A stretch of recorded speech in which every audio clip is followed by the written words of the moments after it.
शिलाजीत ज्यावेळेस दिली तुम्ही LSQ दिलं का तुम्हाला काय बदल जाणवला? टोटली देता वेळेस हा हे जे आपलं 600 ग्रॅमचे पाकिट आहेत का ते सॉइल चार्जर मध्ये भिजूनच दिलेले आहेत. एकदा RNPA ची शिलाजीत पुणे LSQ ची शिलाजीत हे असं कंटिन्यू देत गेलाय. कंटिन्यू देत गेलो. ऍप्लिकेशन किती दिवसांचं चालू आहे तुमचं?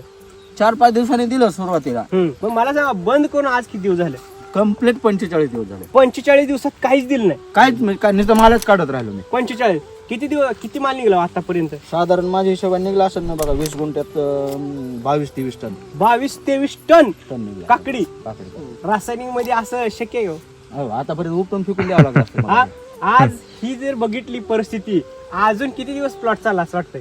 माझ्या हिशोबाने महिनाभर तर सरळच काहीच नाही. मला सांगा का आता वर सेटिंग आहे बघा त्याच्या खाली कांडोकांड सेटिंग आहे. कांडोकांड बघा. ते एकाच पेऱ्याला 3-3 फळ येतात. हा आपल्या प्लॉट मध्ये किती टन माल आहे? साधारण निघेल ना माझ्या हिशोबाने 2 टन माल सरळ निघेल. काल तर तोडलेला आहे. काल तोडून आज 2 टन 2 टन सरळ आणि निघाल. खालून काहीच दिलं नाही अजून.